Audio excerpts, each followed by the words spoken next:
Entonces, bienvenidos a todos a esta tutoría de preparación para el examen de electromagnetismo ofrecida por el taller Dos Relojes. La primera pregunta es un poco de ley de Faraday, un poco de inducción y un poco de torque.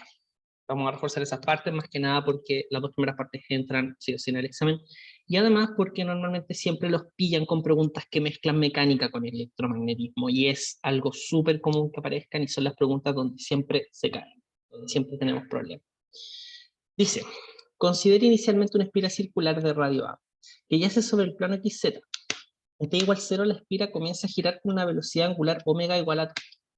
Si en el espacio existe un campo homogéneo y constante de valor B igual a B sub 0 con Y, en la dirección Y determina FEM, corrientes y condiciones, que es que la espira tiene una resistencia 2R y una autoinducción L, y el torque que siente la espira, suponiendo que esta está rotando un tiempo muy largo. Muy bien. Ya, empecemos. La figura no lo puse porque esto lo hice con poco tiempo, pero es más o menos así.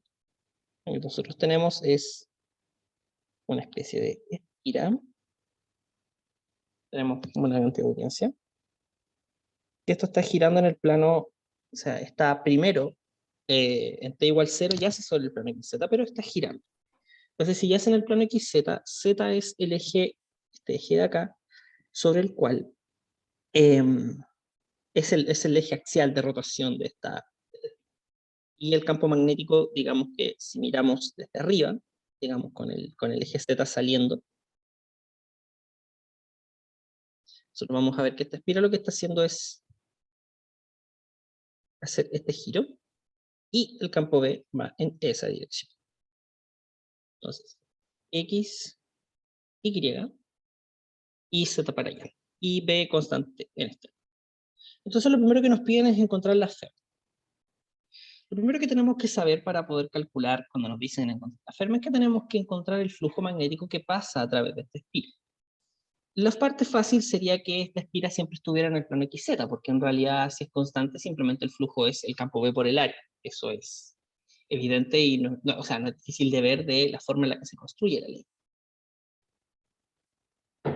Primeramente, bueno, aquí esto es que si nos piden FEM, nos tenemos que encontrar el flujo magnético. En este caso esto va a ser igual a integral de punto ds. ¿Cuál es el problema? El problema no es tanto que B o sea, B es constante, pero hay algo que no es constante, que es, digamos, la superficie. ¿Por qué? Porque en t igual 0, digamos que esta superficie está así, pero después, si es que va girando, esto va a hacer que su normal vaya cambiando de esta manera. O voy a hacer que gire así. O sea, solo puse que gire. No. Ah, no, sí, justamente. Entonces, esto va a ir así. Así, así, y así. Y bueno, va a continuar también para allá. Entonces podemos observar que el flujo no va a ser constante.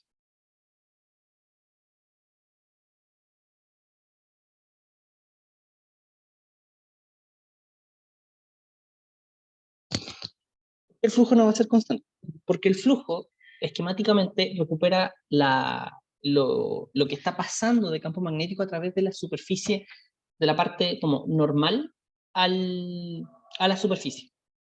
Si acá, por ejemplo, t igual a 0, estaba pasando, digámoslo así, todo B, acá solamente vamos a estar considerando la proyección de este B sobre esta normal. Y eso es lo que realmente va a estar aportando el campo magnético al flujo que va a estar sintiendo esta espira. Entonces, si queremos conocer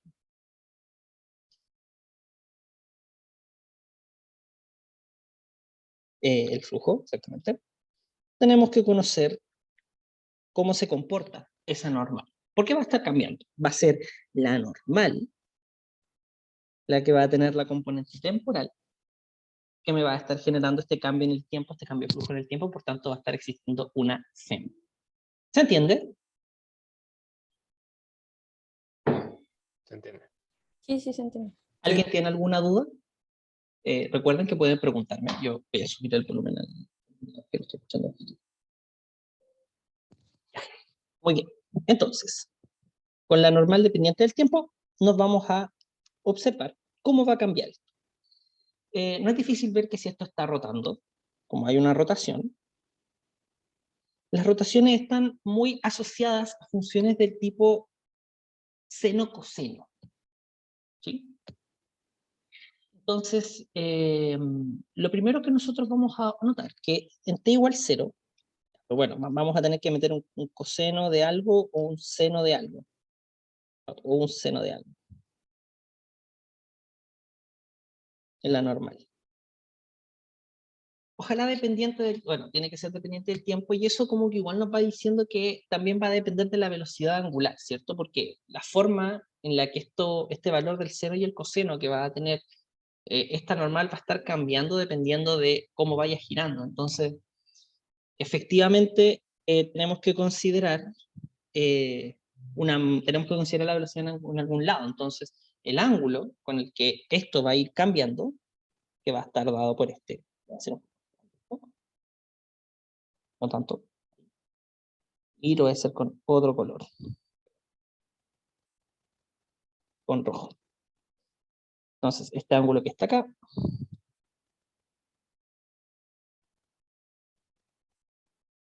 esta es la nueva,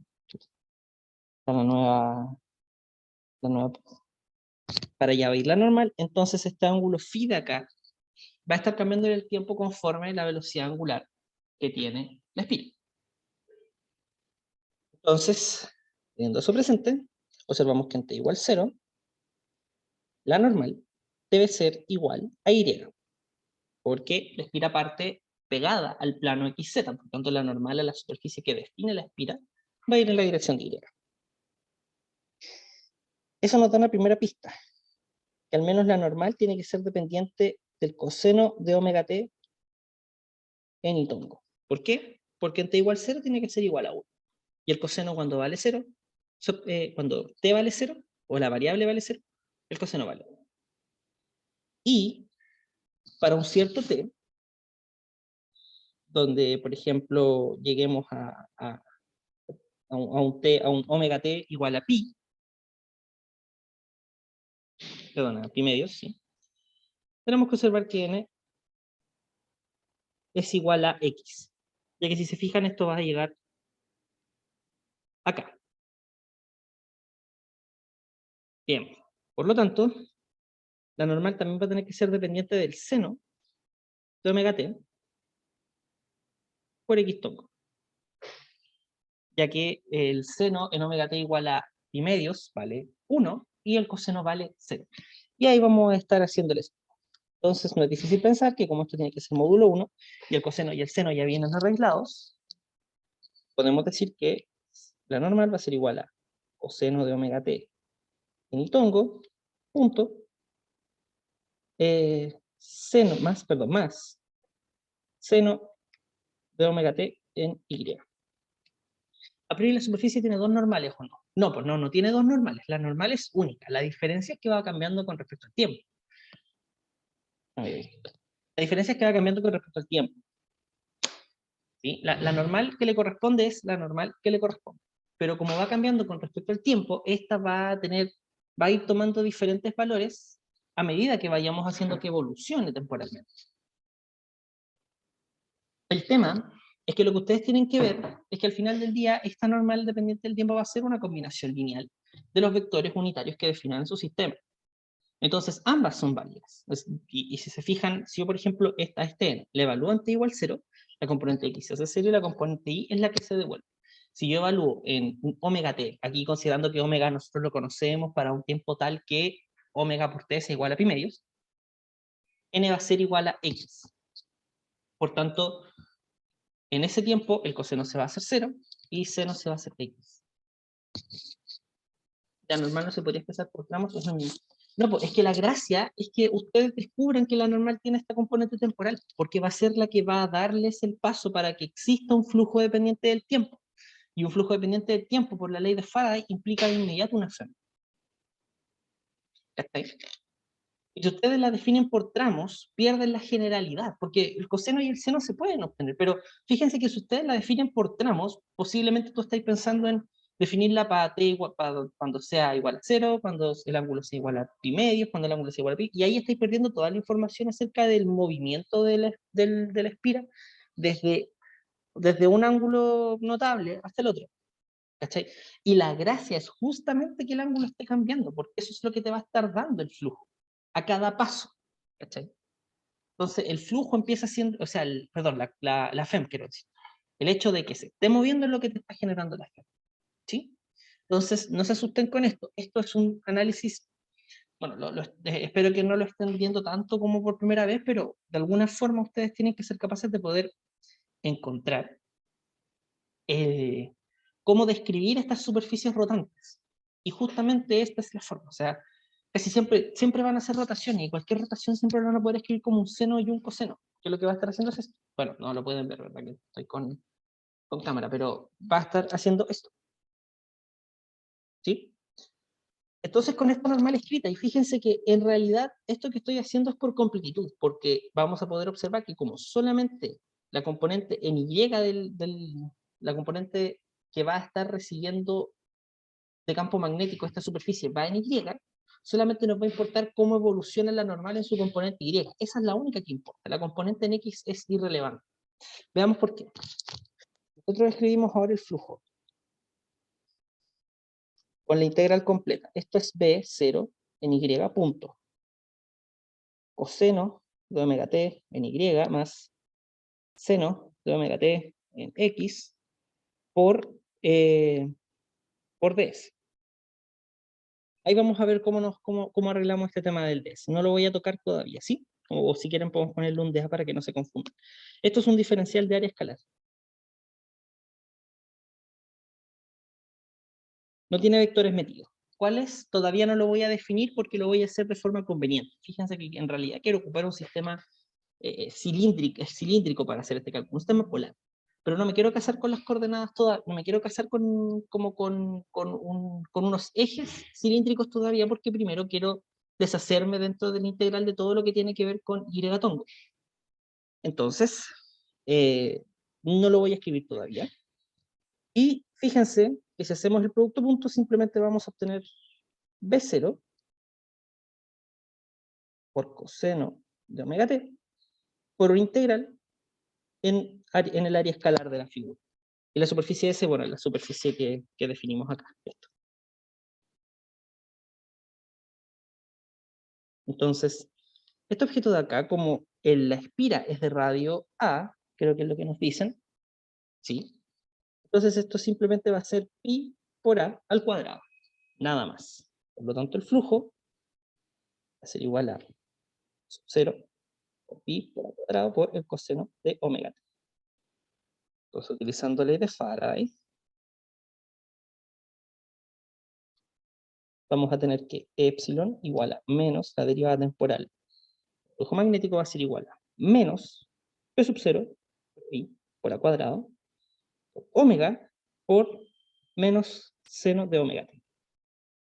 Simplificando, tenemos la FEM. P sub 0 por pi por A cuadrado por omega por seno de omega t. Y con eso respondemos la primera pregunta.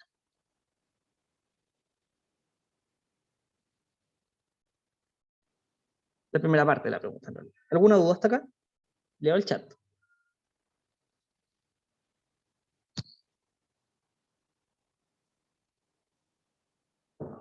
¿Ahí está bien? Perfecto. Ya, la siguiente parte es la corriente.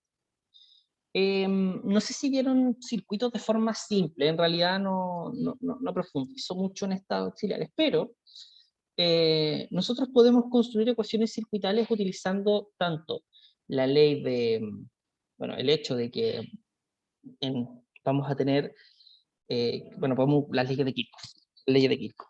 pero que las conozcan y se las hayan pasado. Las leyes de Kirchhoff nos dicen que en un circuito cerrado la suma de potenciales, tanto aportes como caídas, tiene que ser igual a 0. Y la ley, esa es la primera, y la segunda nos dice que en un nudo la suma de corrientes tiene que ser igual a 0. La primera se deduce de las ecuaciones de Maxwell, si no me equivoco, de la, de la definición de potencial, la integral cerrada del campo eléctrico en torno a una línea cerrada da 0, de ahí viene la primera. Y la segunda es simplemente la ecuación de continuidad, es un uso inteligente de la ecuación de continuidad para J. Una método interesante de demostrar, pero la verdad yo no voy a perder mucho tiempo con eso. Lo que sí, es que sí la vamos a ocupar. ¿Cómo la ocupamos? De la siguiente manera. Notemos que la FEM actúa como una batería.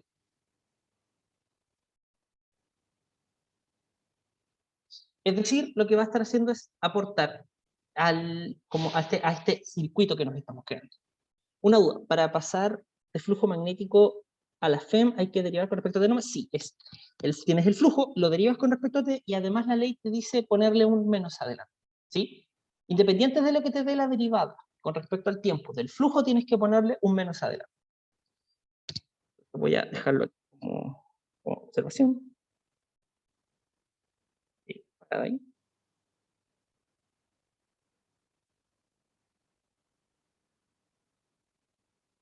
La FEM es igual al menos la derivada temporal del flujo magnético.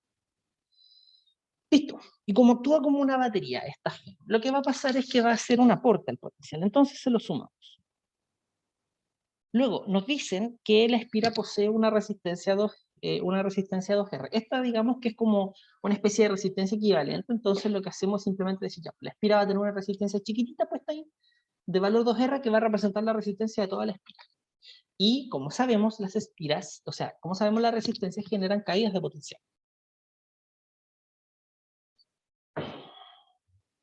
Entonces, como generan caídas de potencial y todas las sumas de las caídas y de los aportes tiene que ser igual a 0, en este caso yo lo que hago para no confundirme es ponerle un menos adelante nomás, y poner corriente, que en este caso va a ser dependiente del tiempo, por la resistencia equivalente, que es 2R. Eso es parte del circuito. Y además nos dice que tiene una autoinducción en.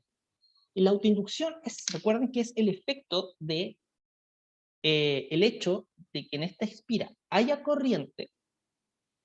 Esta corriente también va a estar generando un campo magnético. O sea, el campo magnético que está pasando a través de la espira, que es constante y está generado por una fuente externa, al pasar a través de la espira, induce una corriente. ¿Sí? Eso lo podemos observar incluso del cálculo que estamos haciendo. Pero además, esa corriente va a generar un campo magnético adicional, que va a estar induciendo otra corriente sobre este sistema. Y eso lo podemos hacer como si fuera una serie gigante que en realidad no tiene un corte.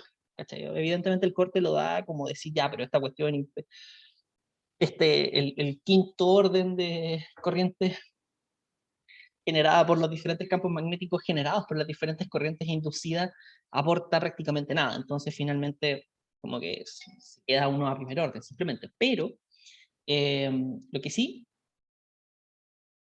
es que al menos la corriente que está induciéndose a partir de el hecho de que esté pasando este campo magnético constante, sí está aportando y es un aporte relevante. Y ese aporte se escribe de la siguiente manera.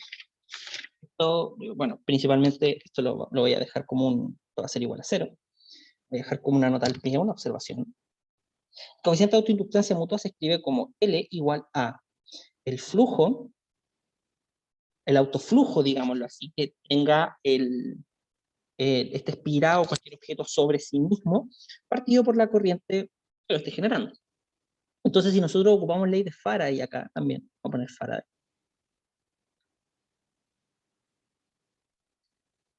Nosotros podemos determinar que la FEM inducida, que digámoslo, va a ser una especie de caída de potencial, pero viene siendo y de hecho la gracia es que finalmente por la misma ley de Lenz, esta corriente inducida va a tener sentido inverso, o sea, va a ser como una batería puesta al revés, y las baterías puestas al revés generan caídas. Son detalles pequeños que se van aprendiendo a medida que van como avanzando en los ejercicios, pero como esta corriente inducida va a tener sentido contrario, lo que va a estar haciendo es actuar como una caída de potencia. Va a estar como frenando a nuestra primera FEM que encontramos. Pero al hacer el reemplazo acá, lo que nos va a quedar, porque aquí vamos a tener que poner este 1 de acá, va a ser igual a menos L por la derivada temporal de la corriente. Que habíamos dicho que era la corriente 1 que está acá, y como la corriente que está induciendo esta autoinductancia es justamente la que vamos a calcular, le sacamos el 1 y la dejamos como y punto como corresponde. Si quieren la podemos escribir así para que no se confunda. Entonces eso es lo que reemplazamos arriba. Ya, epsilon igual a 2 por R, perdón, menos 2 por R por I. Aquí le voy a poner un más, porque recuerden que como es una FEM inducida, esta va a ser una especie de aporte, pero va a ser un importe negativo, por este signo de acá, por la misma ley de Lenz. El hecho de que, les recuerdo, la ley de Lenz es que que las inducciones generan corrientes contrarias hacia donde está fluyendo la corriente normalmente, por el hecho como que es una especie como de frenador de avance de corriente. Eso lo pueden buscar en sus apuntes, está ahí. Entonces, esto va a ser igual a menos L por la derivada temporal de I. Y nos queda una ecuación diferencial súper bonita. Escribámosla como ecuación diferencial para que nos quede bien. Entonces, esto sería I punto más 2R partido por L por I tiene que ser igual a P sub 0 por pi por A cuadrado por omega por el seno de omega t. Perdón, por el seno de omega t. Un detalle interesante, noten que primero voy a responder la pregunta. Para corrientes en función del tiempo se recomienda en general, ¿qué se recomienda en general para construirse la EDO? Siempre Kirchhoff, sí, en circuitos especialmente. La ecuación diferencial surge de forma natural por el uso de las leyes de Kirchhoff, en especial si estamos viendo una inducción, un fenómeno de inducción. Ok, entonces, yo no resolví la EDO, pero le voy a dar la función. Les voy a dar la función de 9. Les voy a dar la función que es un poquito compleja.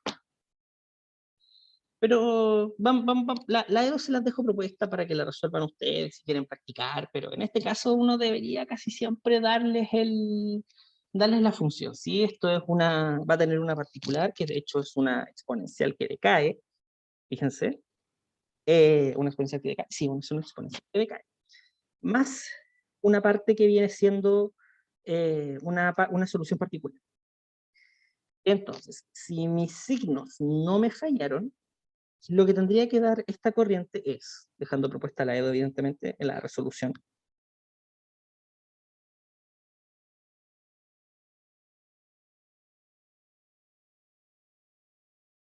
La corriente tiene que ser igual a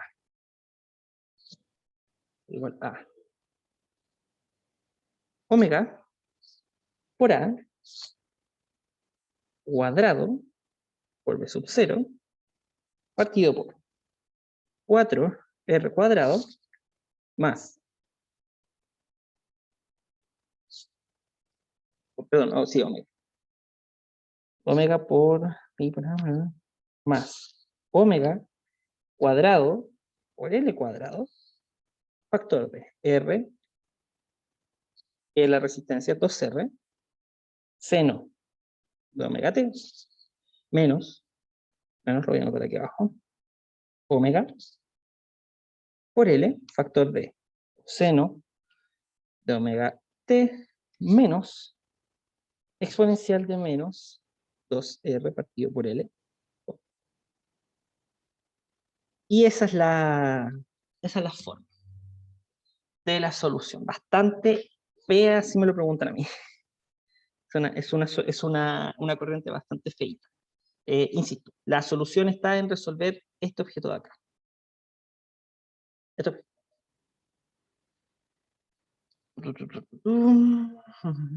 Ya. Entonces, ustedes después verán cómo resolverlo si es que quieren. Yo en realidad creo que no viene al caso, no es parte no es parte del objetivo de cómo, mostrarles cómo se resuelve, pero sí mostrarles cuánto da. Entonces, con eso ya tenemos la parte B. Finalmente la parte C. La parte C nos pide el torque. El torque, mis estimados, se calcula de la siguiente manera. Ustedes saben que cualquier aporte al torque, digámoslo así, como un aporte diferencial al torque, está dado por R cruz el aporte a la fuerza. Y aquí le voy a poner este primado, porque prima va a representar, al igual que lo hace la ley de Biot-Savart y la ley de Coulomb, donde se encuentran las cargas. O sea, o más bien como donde se encuentran los lugares que están sintiendo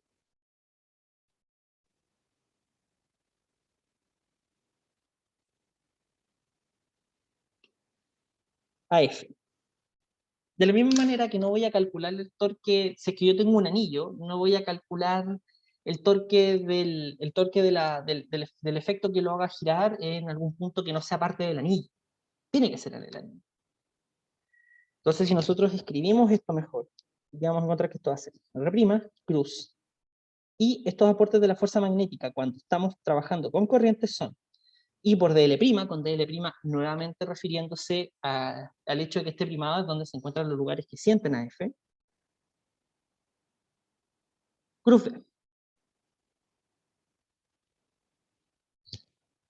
Entonces, esto es un aporte, al torque un aporte diferencial al torque en algún punto de la espina. Entonces nosotros tenemos que sumar sobre toda la espina.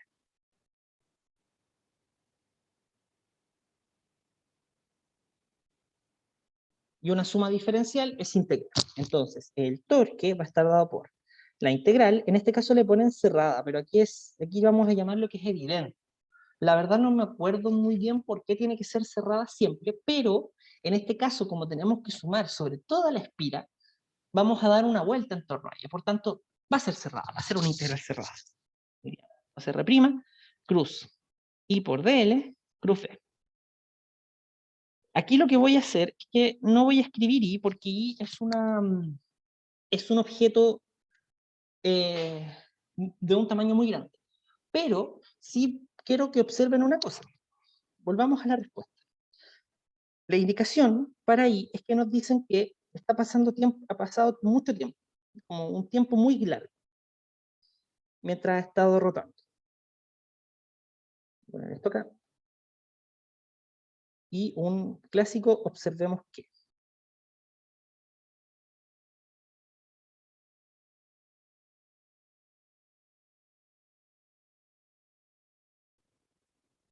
Que t tendiente infinito es básicamente decir que ha estado girando por mucho rato. El hecho de que ha estado girando por mucho rato hace que no le afecta mucho al seno y al coseno, ya que el seno y el coseno son acotados, pero no son convergentes. Es decir, van a estar yendo entre -1 y 1 para toda la vida. Entonces, para tiempos grandes, seno y coseno van a tener exactamente la misma forma. No así la exponencial decayente e a la menos 2r partido por L por t. Esa exponencial, cuando t se va a infinito, va a decaer y se va a hacer cero. Por el hecho de que t está yendo a infinito. A él sí le afecta. Él sí decae en tiempo muy grande. Entonces, finalmente, la corriente con la que nosotros vamos a trabajar, que la voy a llamar I barra, va a ser este mismo término gigante, pero esta vez solamente con el coseno.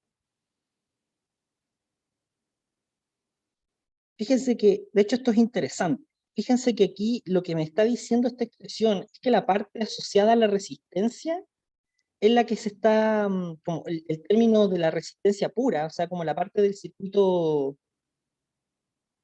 eh, RC, la parte de R del circuito RL, así se llaman estos circuitos con inductancia y con autoinductancia y con resistencia, la parte como R, que es la que genera la exponencial decayente, está siendo cada vez más despreciable. Listo. Entonces con este I barra vamos a trabajar. En realidad no hace mucha la diferencia porque fíjense que solamente depende del tiempo, entonces no va a depender del espacio, por tanto no va a haber tanto la integral que vamos a hacer, Esta integral simplemente nos va, esa parte de y va a poder salir para afuera rápidamente. Bueno, calculemos entonces el torque. En este caso, vamos a tener que la integral va a ir de 0 a 2pi, vamos a estar girando, y R' se va a transformar en el lugar donde están las coordenadas. En este caso es A por R tongo. Aquí ya vamos a usar un sistema cilíndrico porque básicamente vamos a estar haciendo un integral sobre un ángulo, entonces es mucho más conveniente, y alguna dependencia sobre alguna de las coordenadas iniciales, dígase X, Y, Z, ya se perdió. No hay en ningún lado. No hay en B, porque B solamente tiene y tongo, y ese producto cruz, de hecho, ahora que lo veo, este objeto de acá, podemos escribirlo podemos escribirlo para que P y poder hacer el producto cruz de forma normal, y continuar con el producto cruz que va a venir de afuera, que está asociado al R'. Vamos entonces. Entonces esto va a ser cruz y barra por el DL, que en este caso no va a ser más que A por de phi, en phi tongo, cruz B, en este caso cruz B viene siendo B0 por Y. Dame un segundo, vamos.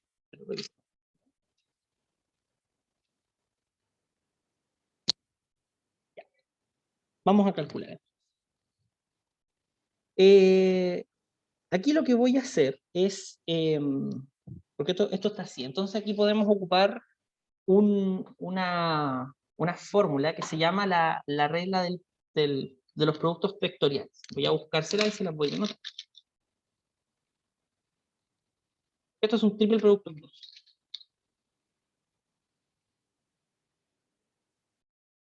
Y esto se escribe de la siguiente manera. A cruz B cruz C, aquí con el producto cruz tiene la gracia de que es asociativo, eso es genial. Se escribe así. Eso sería B punto A con C menos C de A con B. Entonces esto simplifica harto la notación. Entonces, vamos a escribir esta integral así. Entonces el torque va a ser la integral no le pasa nada porque está esperando de B, que en este caso es I barra por A, por de phi, tongo, de A, bueno, tongo punto B sub 0 Y, menos C, que en este caso vendría a ser B sub 0 en itongo, factor de A, que en este caso viene siendo nuevamente A por R, punto B, I barra por A, por de phi, por phi tongo. Fíjense, este objeto de acá es R tongo por phi tongo.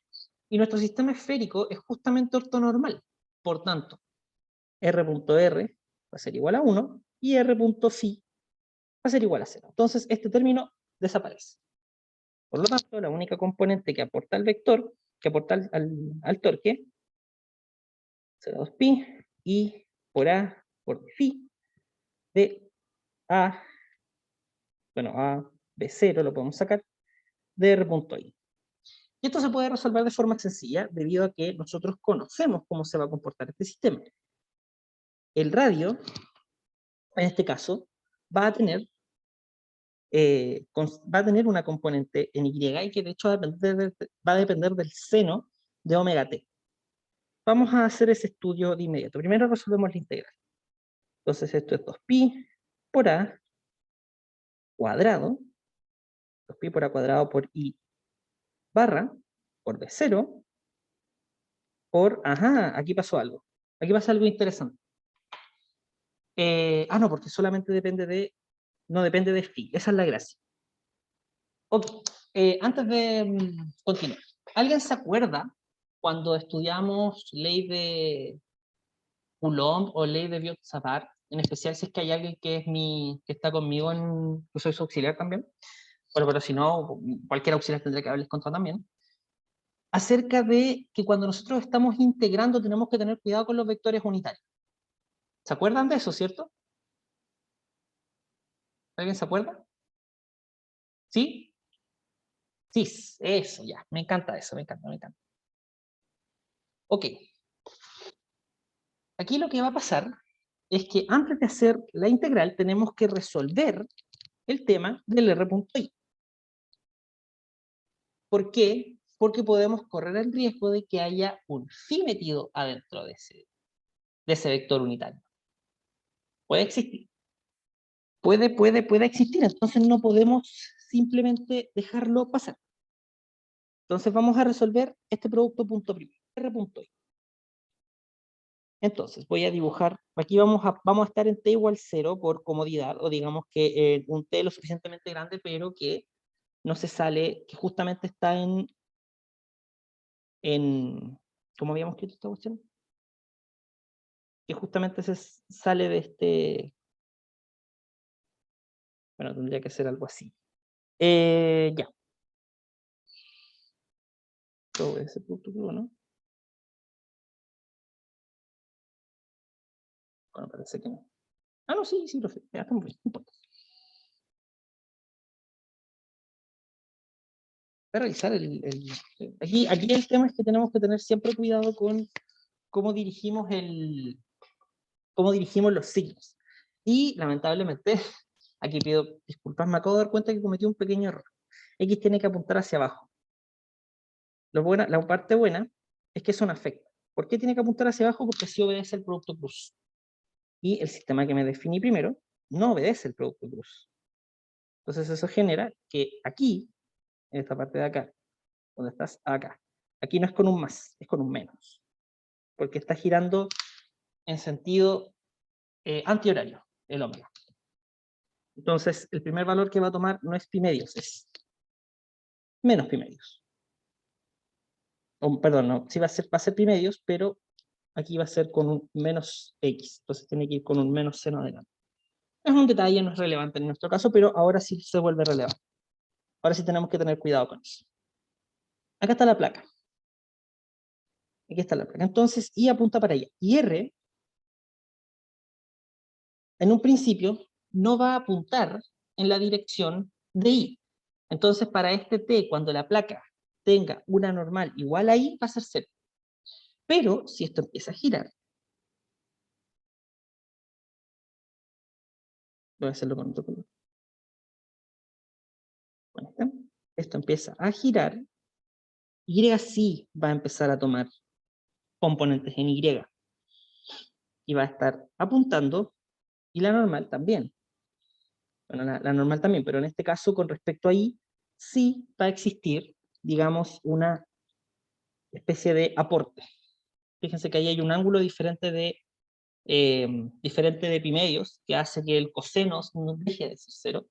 Así que sí va a existir un aporte. Entonces, al menos, este ángulo, este radio R, va a ser una especie de radio modificado. Vamos a escribirlo como una especie de radio modificado. El R va a ser igual a, este R entre comillas, va a ser igual a un ρ que va a estar dentro del, ay, aquí me faltó algo, espérenme. Está con phi, que no se me olvide. Va a depender de ρ tongo y además va a tener una componente sinusoidal. Y que va a depender de omega. Porque cuando esto se haga 0 y esto esté pegado, como aparece en la placa, en la espira, en la parte, en la parte azul del dibujo, cuando la espira esté pegada ahí, ese producto punto va a ser 0. Pero mientras siga girando, ese producto punto va a cambiar de signo y va a empezar a generar una componente adicional. Entonces, torque va a estar dado por I barra, por A cuadrado, por B0, por la integral de 0 a 2 pi, de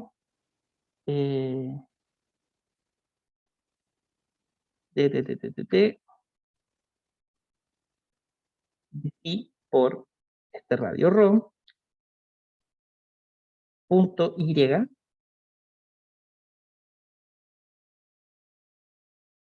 con un seno de omega por t.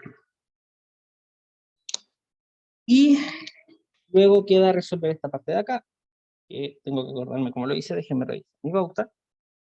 Esto lo hice...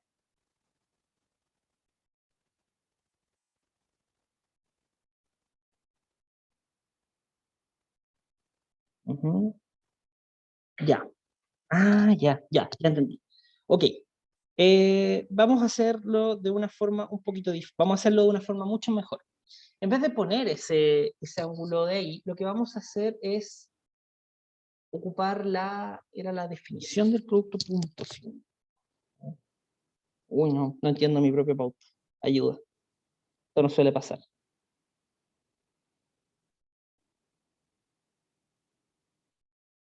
Claro, porque este vector ya está fijo ahí. Si es que yo hago eso. Va a tener la proyección y este ángulo va a depender del seno de omega t. Y de alguna manera tiene que quedar alineado con ese eje. Ay, por Dios. A ver. Está revisando.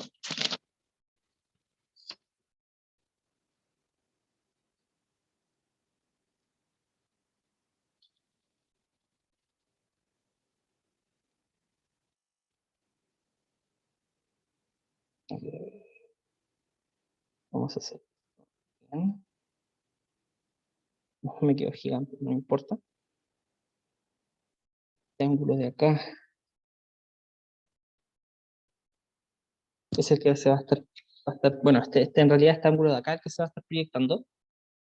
De cartesiana a esférica. No, no es eso en realidad. No estamos haciendo ese cambio, no estamos haciendo exactamente un cambio de cilíndrica a esférica. Lo que tenemos que hacer aquí para poder calcular ese producto punto es arreglarnos los ejes, o más bien describir cómo va a ser ρ, de tal manera que consideremos primero que ese ρ claramente va a depender, de este ángulo que tengamos aquí adentro, pero además va a estar girando. ¿Entiendes? No es exactamente eso. Tenemos que considerar que además de que está, voy a poner la cámara acá, ahí, ya. Esto es, además de que está haciendo esto, pero podría funcionar como un cartesiana, de todas maneras. Podríamos intentar, como unas cilíndricas, pero las cilíndricas están definidas de otra forma. Tendría que definirlas desde acá, con este ángulo. Entonces, eso cambiaría la forma de la integral. Si es que yo la hiciera acá. Tendría que ser una integral de 0 a 2pi. Claro, tendría que ser una integral de 0 a 2, de 0 a pi en realidad. Y este r, tongo, pasaría a ser justamente una integral en esféricas. Efectivamente, una integral en esféricas. Integrales esféricas bien raras, pero ahí se va. Donde este ángulo, digamos, llamémoslo teta ahora. Este ángulo teta y el ángulo phi vendría siendo este omega por t, con una variable temporal. Y eso es lo que lo hace girar. Entonces, en este caso, si es que nosotros hacemos eso, sí, ahí sí, ya. Quien haya dicho lo de cartesiana esférica, muy bien, lo felicito. Me acaba de salvar olímpicamente. Entonces, voy a empezar de un poquito más arriba. Ya hicimos nuestro, o sea, esto de este R con este phi todavía encerrados en este sistema cilíndrico que nos definimos para calcular el torque, mata las componentes. Y incluso si es que cambiáramos un sistema esférico, efectivamente también es ortonormal, entonces también se cumple lo que dejé aquí arriba.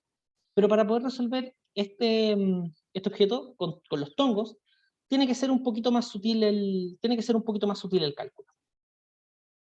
Entonces, lo que vamos a hacer es lo siguiente. Al hacer el cambio a coordenadas esféricas, considerando ahora, voy a dibujar de nuevo la espira, vamos a estar haciendo una integral de 0 a pi, porque así es como cuando hacemos el cambio esférico, barremos el ángulo, y además como está girando, el phi, que iría de 0 a 2pi, va a estar dado por omega por t. Entonces nosotros ahora podemos escribir R tongo podemos escribir este R tongo como si estuviéramos en cilíndrica. Entonces esto sería coseno de omega t, seno de teta en x, más seno de omega t, seno de teta en y, más coseno de omega teta en z. Y ahí hacemos el producto punto y observamos que solamente nos vamos, perdón, voy a hacer eso con este, voy a hacer eso con este lápiz. Observamos que solamente podemos sacar esta componente. Entonces, pasamos. Y la dirección que nos queda, como habíamos llamado phi, en realidad es la dirección de teta también. Esta dirección de acá. Para allá va el torque. Entonces terminamos de escribir el torque.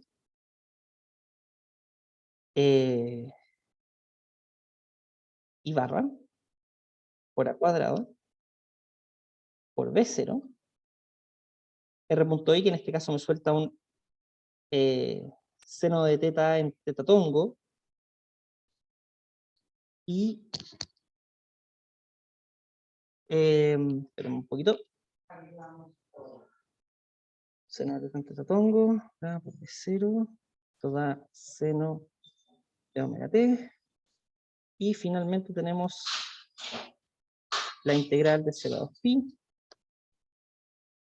de 0 a pi, perdón, de seno de teta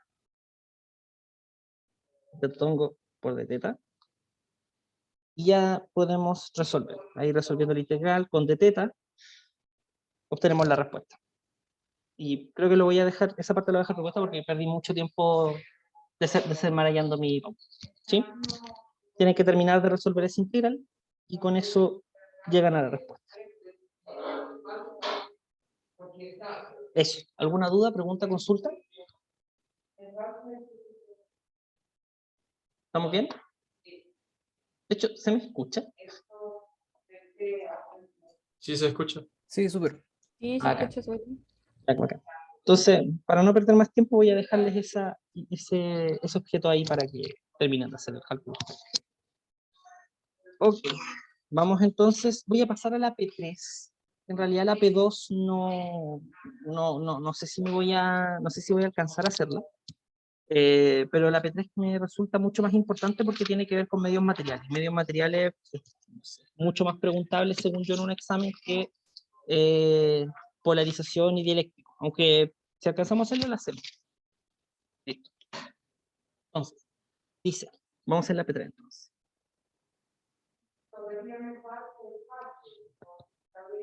Dice, el sistema de la figura representa un conductor cilíndrico de resistividad nu, el cual está, eta, el cual está sometido a una diferencia potencial V sub 0. El conductor posee además características magnéticas, una permeabilidad relativa tanto.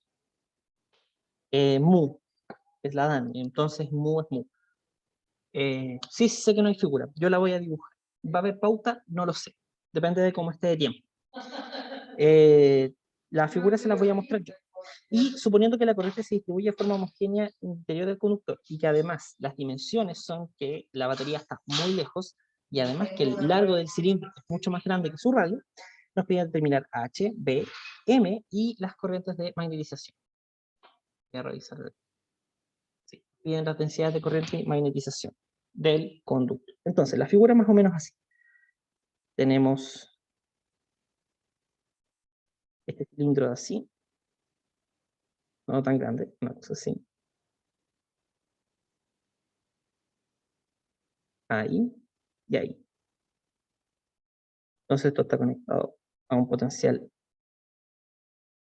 de sub 0 por fuera. Y esto tiene la resistividad eta y rho, perdón, y mu, que depende del radio. Este viene siendo el eje Z, vamos a tener que construir un sistema cilíndrico, una cosa así. Esa es la figura. Entonces nos piden determinar H y B en el interior y en el exterior, pero digámoslo cerca. Entonces,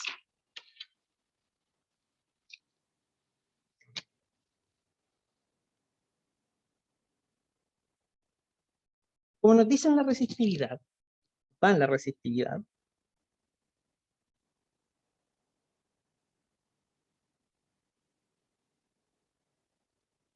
podemos conocer, debido a la conexión con el potencial de subcero, podemos conocer la corriente que va a estar sintiendo este objeto. Entonces, a calcular. Bien. Entonces, aquí podemos observar que por el hecho de que está conectado B sub 0 hacia arriba, la corriente va a estar circulando en esa dirección. Por lo tanto, aquí podemos utilizar el hecho de que nos den la resistividad para escribir la ley de Ohm para este problema. Porque conocemos que hay un P0 por fuera. Entonces, calculamos la corriente, en este caso, que de hecho va a ser uniforme. Sabemos que B sub 0 tiene que ser igual a I, la corriente, por la resistencia. Y esta resistencia tiene una fórmula. ¿Sí? No se acuerdan, pero la podemos determinar de todas maneras.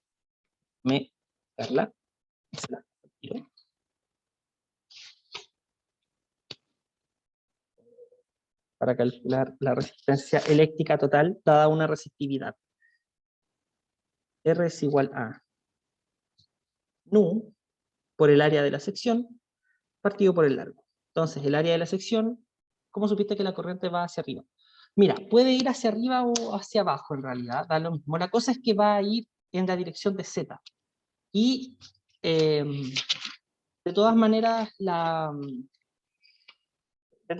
si es que va hacia abajo, yo puedo definir mi GZ hacia abajo y tampoco no hay ningún problema.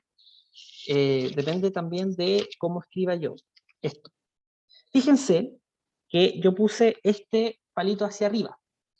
Insisto, es irrelevante al final del día, ¿sí? Es irrelevante, pero si ustedes quieren como asegurarse, claro, la corriente iría hacia abajo, pero en realidad puedo dar vuelta la batería sin ningún problema, no hay ambigüedad en eso. El potencial, lo que te importa es que existe una diferencia de potencial dentro del cilindro, no para dónde va la corriente realmente. De hecho, nosotros sabemos que lo que se mueven son los electrones.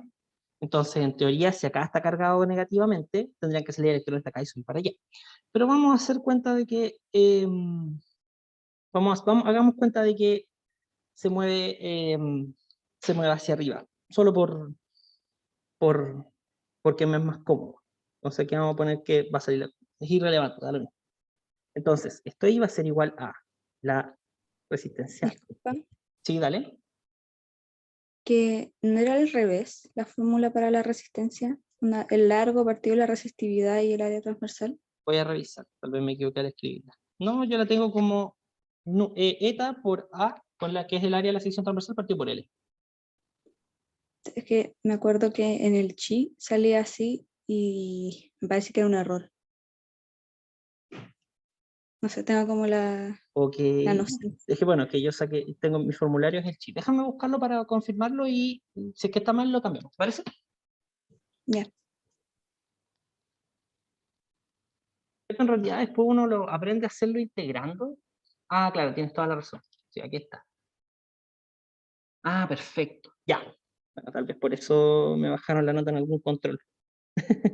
Ya, pues entonces esto es eta por L partido por A.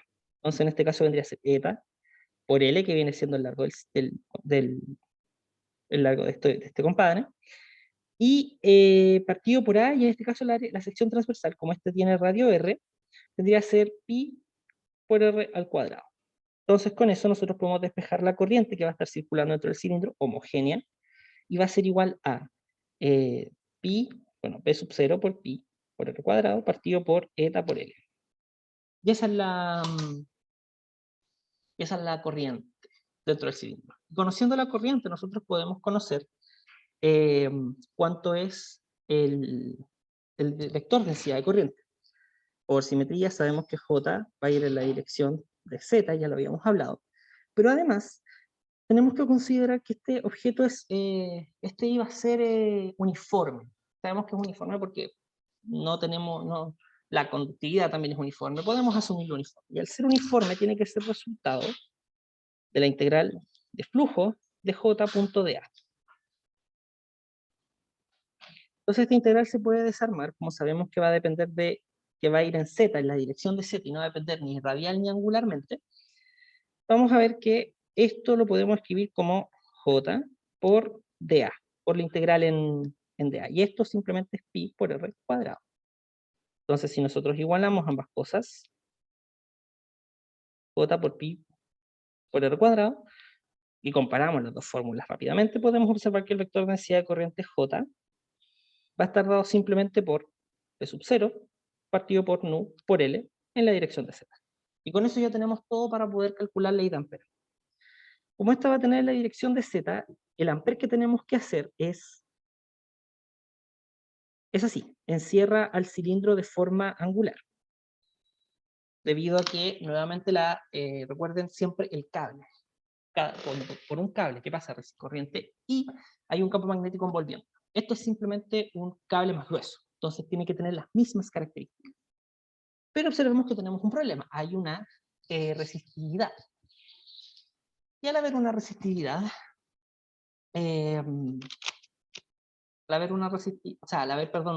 una permeabilidad, hay que tener cuidado al momento de calcular, porque no vamos a poder calcular B directamente, sino solamente H, porque el medio se va a magnetizar. Como el medio se magnetiza,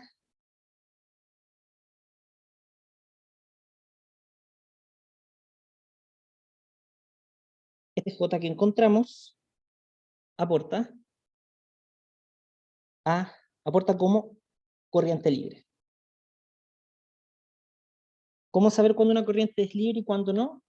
Las corrientes libres son todas las que no dependen de una magnetización. ¿Sí? Al igual que en el dieléctrico, las cargas libres eran todas las que no dependían de una densidad de carga de polarización. En este caso son las densidades de corriente de magnetización. Cualquiera que no dependa de eso es una corriente libre.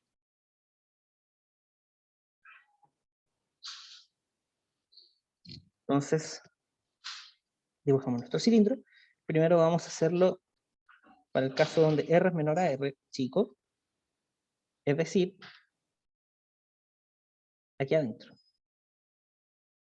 a una distancia R dada. Entonces ocupamos la ley de Ampere generalizada. La cerrada de H.dl tiene que ser igual a a la I libre.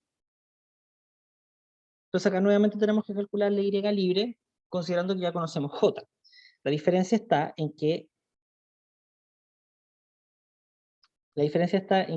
esto va a ser B0 partido por NL', perdón, por eta L en Z punto R de R de phi en Z tongo también, la superficie que estamos integrando acá,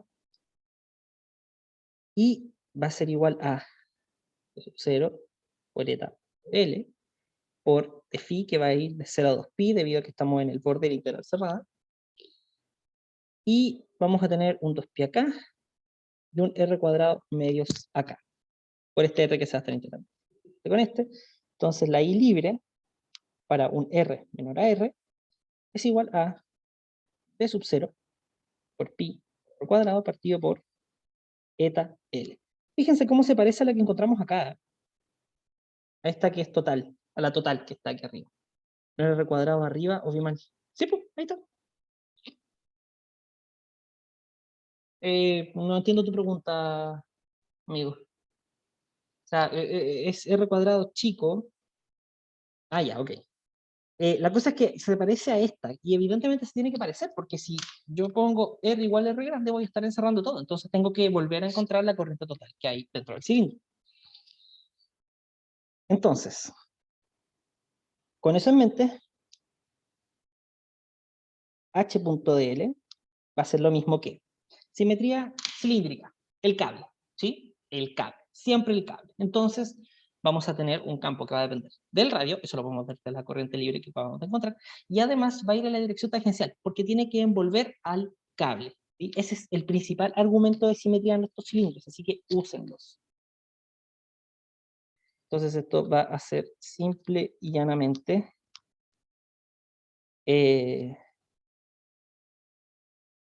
va a ser 2pi por h de r, y además esto es un r, esto es r de phi en fitongo. Y lo podemos poner inmediato.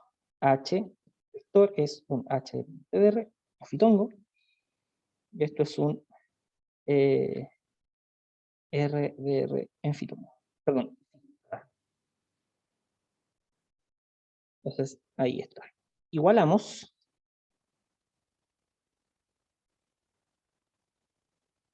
Eso obtiene lo siguiente. 2pi por h de r por r tiene que ser igual a b0 por pi por r cuadrado partido por eta por l. Entonces, este se va con este se va con este, y podemos despejar h inmediatamente.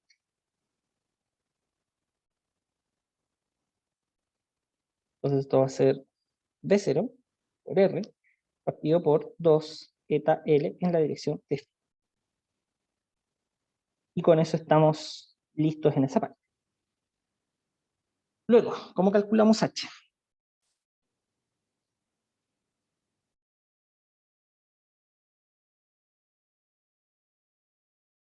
O sea, ¿cómo calculamos b? Quiero decir.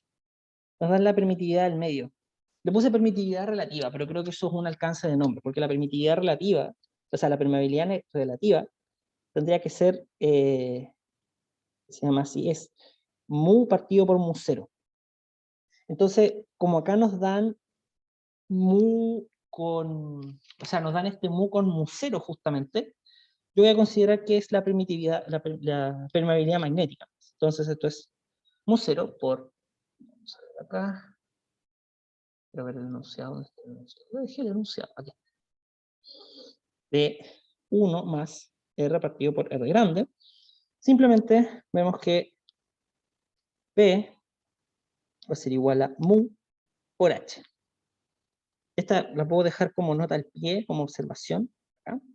Porque es una fórmula súper importante. Aquí ya está contenido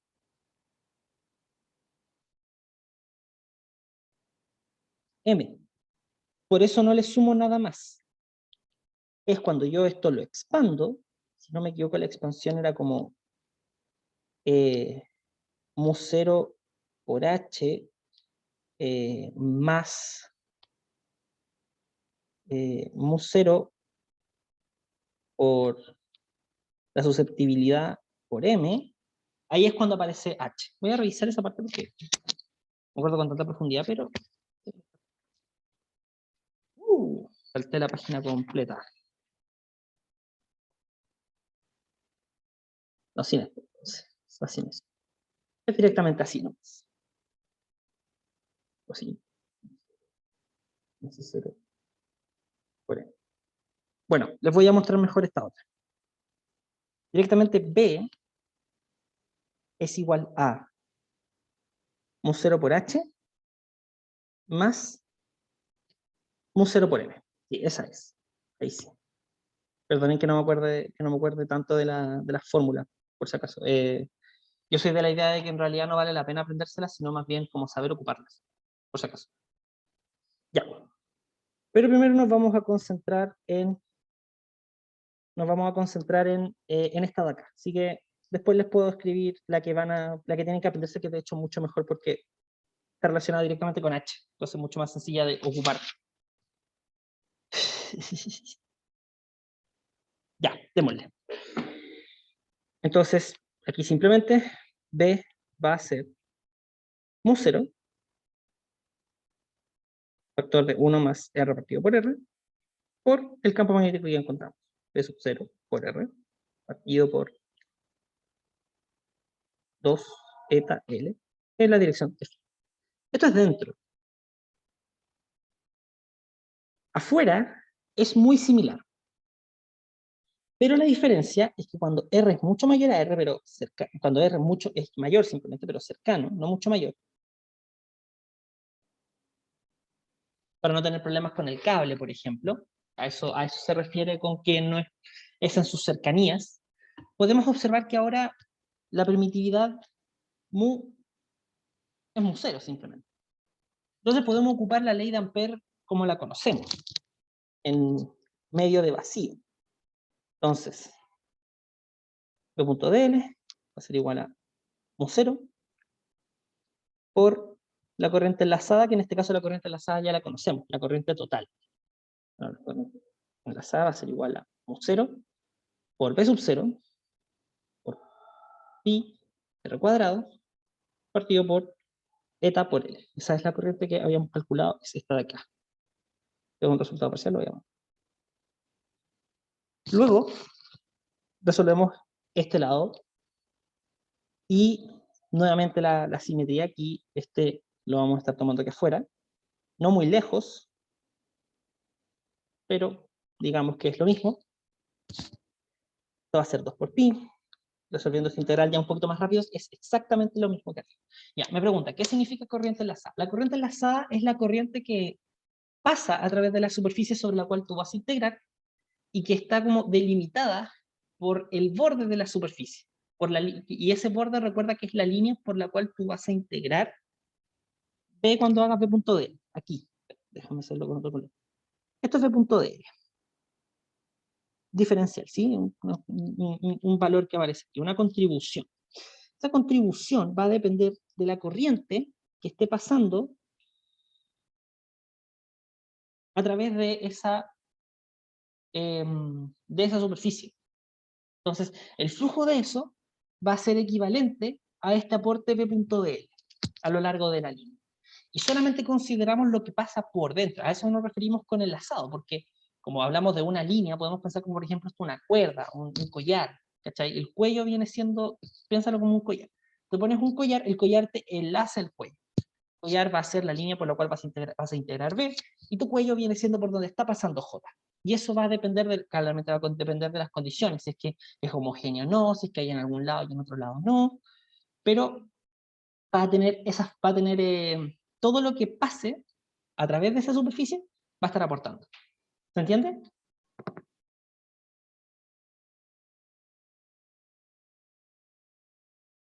Bacán.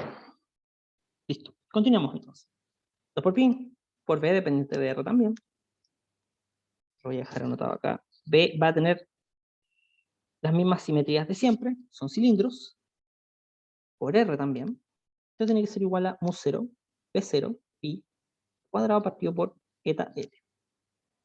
Se va con este, el R ya no se puede ir, entonces B, en este caso, recuerden que aquí estamos para afuera de R, pero en la cercanía va a estar dado por mu 0, P0, R cuadrado, partido por 2 eta LR en la dirección de fitón. Y, como sabemos que B es igual a mu por H, pero en este caso mu es mu 0, H no es más que B0 R cuadrado partido por 2 eta LR, también en la dirección de fitón. Porque estamos fuera del cilindro, por tanto la permeabilidad la consideramos del vacío. Sí te leo. Te leo, Diego.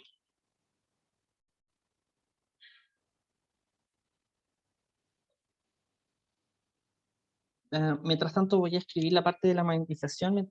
Una duda con el MOOC. Sí, te voy leyendo, por si acaso. ¿Se me escucha bien, cierto? ¿Alguien me puede hablar por el chat o cosas así? Sí, se escucha Ya, súper. bacán. No caché porque era muy igual mu 0. Ya, estamos fuera del cilindro. Como estamos fuera del cilindro, la permeabilidad magnética vas a ser la del vacío, porque ya estamos fuera del cilindro. Si no te dicen cuál es la permeabilidad de algún lado, siempre se asume vacío. a menos que te digan una permeabilidad diferente, es la permeabilidad del vacío. Entonces, como ya estamos fuera del cilindro, estamos en permeabilidad vacía. Por tanto, ya no tenemos un medio magnetizable. Entonces podemos ocupar la ley de Ampère sin ningún problema, y la corriente enlazada va a ser la corriente total, porque estamos ya fuera del cilindro. ¿Se entiende?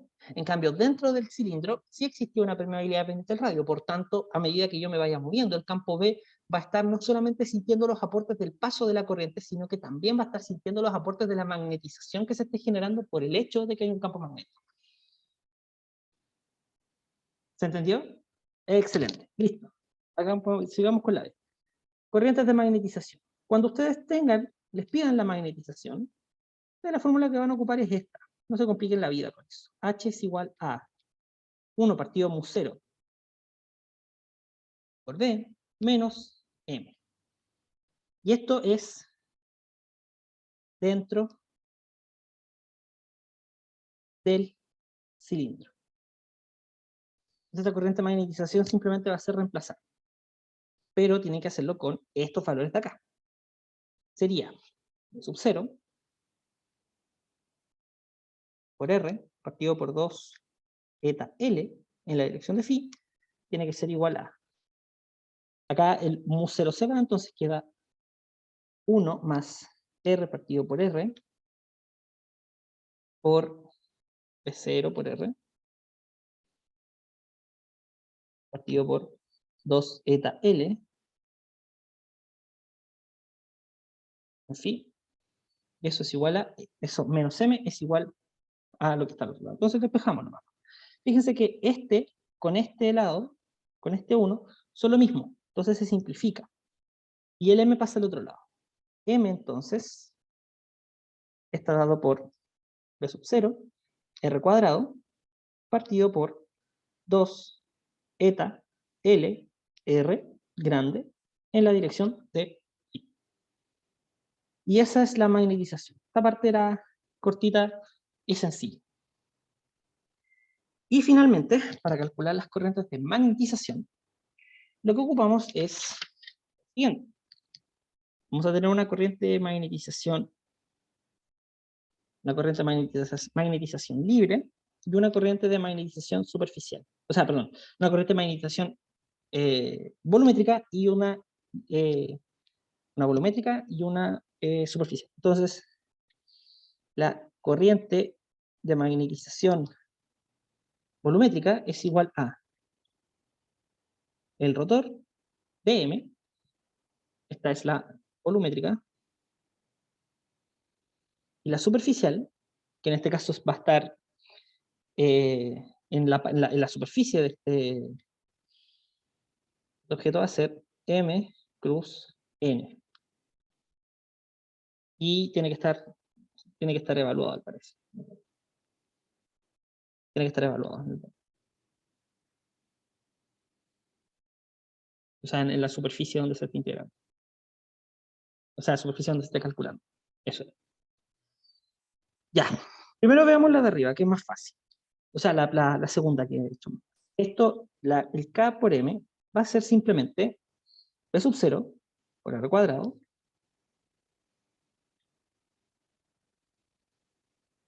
sub 0 por R cuadrado partido por 2 eta L R en phi cruzado con la normal. Y la normal es la normal exterior a esta superficie. Voy a dibujarla rápidamente. Es simplemente el eje radial. Y esto tiene que estar todo esto evaluado en R igual R grande. Entonces, pi cruz R, como el sistema cilíndrico es F importado, tiene que ser igual a menos 0. Entonces, es una corriente que va a ir a lo largo. Menos P sub 0, R cuadrado, partido por 2 eta, es que feo hacer, LR en la dirección de Z. Simplificamos y encontramos K.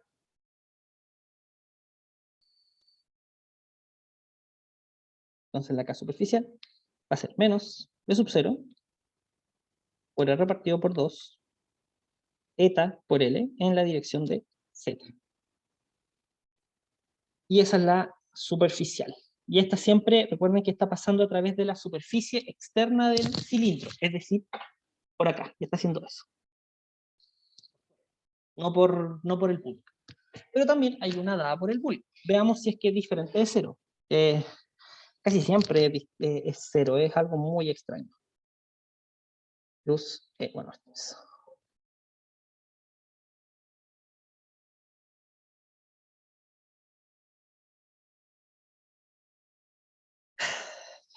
Entonces, para esto hay que ocupar el rotor. Entonces, veamos cuánto es m, es 0 por el cuadrado partido por 2 eta L R abajo, chico, en la dirección de phi. Voy a sacar las constantes para afuera, para que sea mucho más fácil escribir el rotor. Sub 0 partido por 2 eta L R por el rotor de R cuadrado. En fin, dame un segundo que se me están cayendo los lentes por la mascarilla.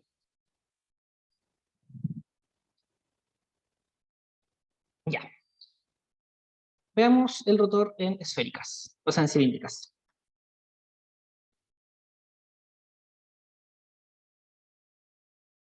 Evidentemente, yo al menos creo, soy de la idea que deberíamos dárselo. Pero si a ustedes no se lo dan, lo que ustedes hacen es lo siguiente. Al menos en cilíndricas pueden escribir este producto cruz de la siguiente manera.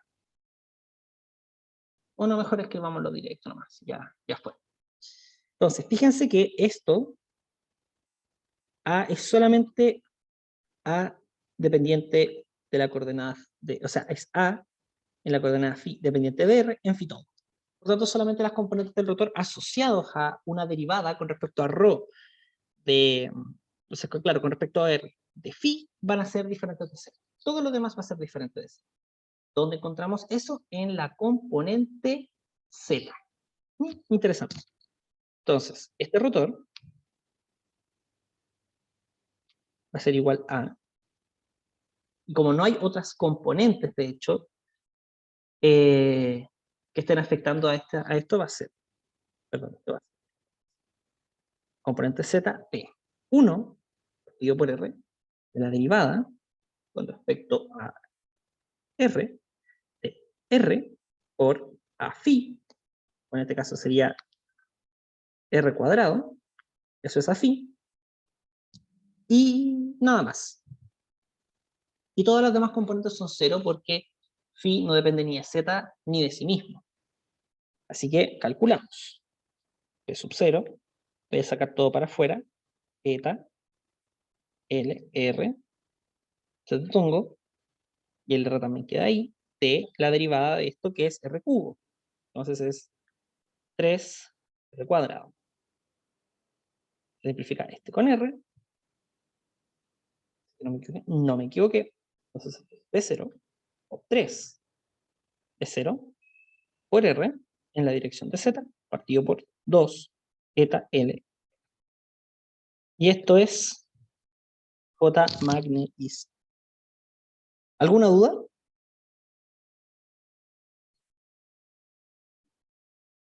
Estuve viendo el chat por un buen rato.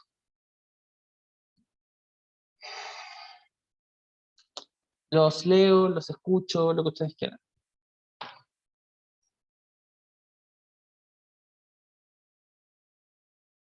¿Cómo en las tapas del cilindro no podría haber superficial? Bueno, puede haber, pero está lejos. Estamos considerando que el cilindro es lo suficientemente grande para considerarlo como infinito. Entonces, vamos a preocuparnos solamente del manto, como de la parte interna, del manto y la parte interna. Pero en teoría sí, debería existir una corriente superficial ahí también. Pero no la vamos a considerar, la vamos a considerar como es demasiado grande el cilindro, la vamos a considerar como prácticamente infinito, entonces no nos van a importar. Pero tienen que haber, tienen que haber.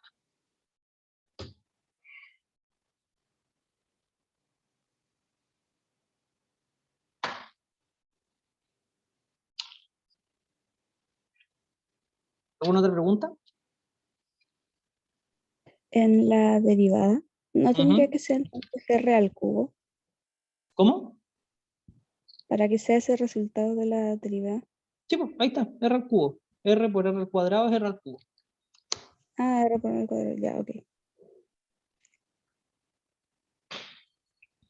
Ya. Bueno, Entonces, antes de terminar, lo que voy a hacer es contarles un poquito acerca de cómo se hace el P2. Y cerramos porque porque ya se me va a acabar el tiempo y no me puedo quedar más allá de una hora y media. Entonces, la gracia es que si ustedes conocen la polarización, ustedes pueden encontrar las densidades de carga de polarización, y como no les dicen nada más, son las densidades de carga de polarización las que van a estar generando el campo eléctrico. ¿Se entiende? Entonces, si ustedes encuentran la densidad de carga de polarización, ustedes pueden hacer el Gauss de toda la vida, y eso les va a dar el campo eléctrico, y debería estar relacionado incluso con este vector P. La diferencia es que, ¿por qué no pueden ocupar la fórmula que relaciona D con E con P? Porque ustedes no conocen cuál es la permitividad directamente, tampoco conocen cuánto es claro, no conocen la permitividad, tiene que ver con eso. Entonces ustedes primero calculan la densidad de carga de polarización y asumen que es lo único que hay. Ustedes pueden calcular el campo eléctrico. El campo magnético es si es que existe. Y eso me faltó poner. Bueno, en esa parte lo voy a dejar como un comentario en el enunciado. Para que exista campo magnético tiene que existir rotación. Entonces ustedes, esto se lo digo ahora y lo voy a dejar ahora escrito también el tiro en la P2, asuman que el cilindro está rotando, girando con velocidad angular omega, para resolver la parte C. Eso. ¿Alguna otra pregunta final? ¿Algo más que me quieran preguntar antes de terminar? Está rotando, girando en torno al eje Z.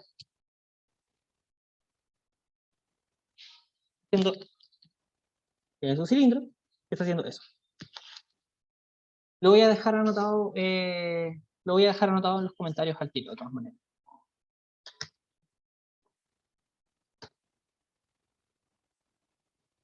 Asume que el cilindro gira